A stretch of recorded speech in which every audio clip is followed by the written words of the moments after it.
change. It goes thus.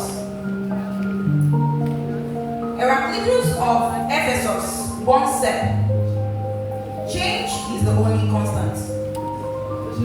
But I suppose he didn't see my life before making the assertion.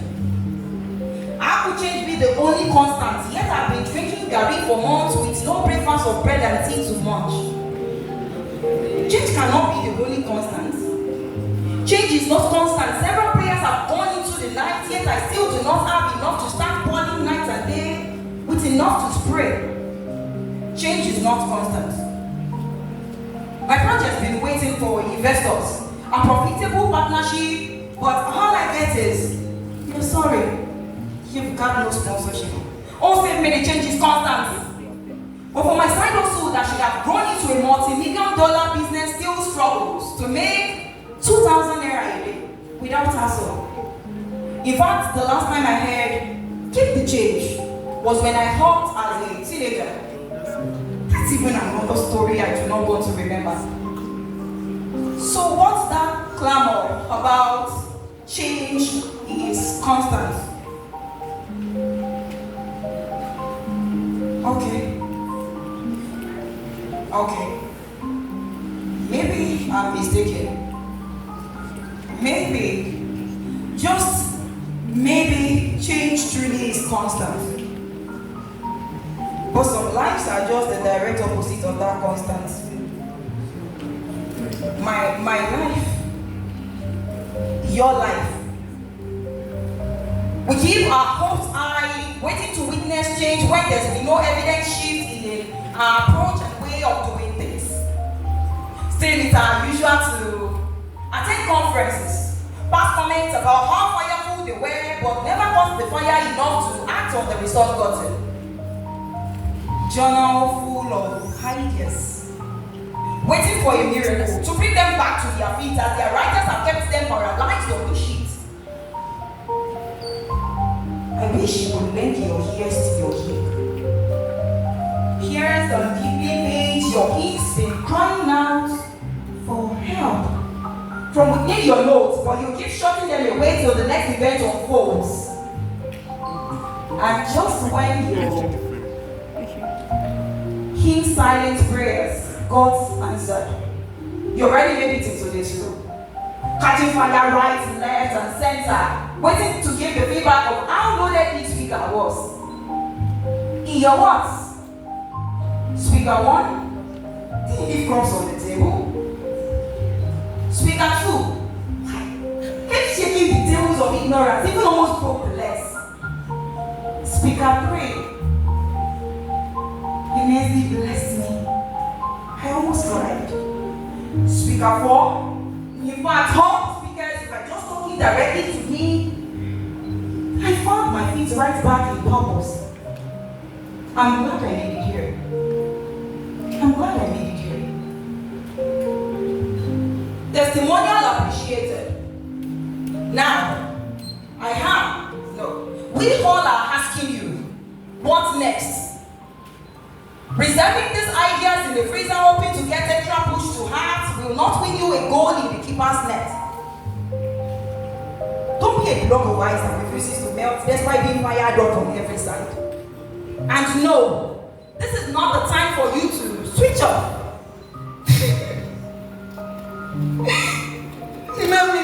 Mommy, what's that? Because if you're waiting to be spoon-fed for execution, that is exactly what you're doing. Today's not to make you gloomy. Go back home, eat well, then sit on what you've heard. Map out a plan on what to do and the result you expect to achieve in a set period of time. Take your time. But it may be to take time to not waste time. Take your time. But it may be to take time to not waste time. If at the age of 25 I never do get sense, holding others responsible for my life, they mostly got sense, come off it. This is not an age thing. Teen or grown, age is but a number. It is the voice of action that change answers. Not held back.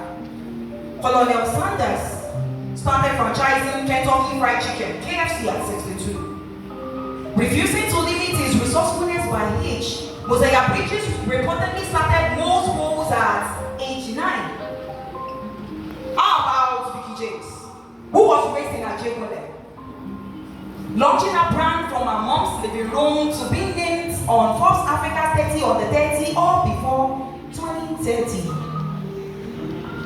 We really do not have excuses, do we? Now, do not expect the change you are going to become. Your business isn't thriving, or you're still living in insufficiency. That partnership is still not working. Don't blame all on the government, village people, even generational curses. There's a you are yet to become. Find that. Now, the part I didn't mention earlier was how I mismanaged my foodstuffs and finance. Eating 2 servings at once, never budgeting and leaving my basic needs to chance on top.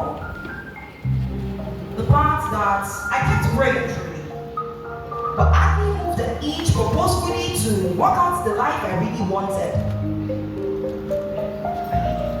The part that I stopped reaching out to potential investors. After several no's, winning no partnership nor sponsorship. I did also mention to you that I was into business without structure put in place for large community, talkless of making millions from nations. My here is itching to hear, keep the change. An entitlement mentality, hoping to get funding without knowing or meeting the dire needs of people. Hearing one part of the story without the other would have made you agree to the initial basis of this poetry. One blaming, the other taking responsibility. So you see, when Heraclitus said, change is the only constant, he was right. However, you might want to ask yourself if your change is positive or negative, or your change needs total change to bring forth the image the world was engaged. Ask yourself, is your change positive or negative, or your change needs total change to bring forth the image the world was engaged. Only then will you grow from 0 to 1, even infinity without limits. Ponder on this. Thank you.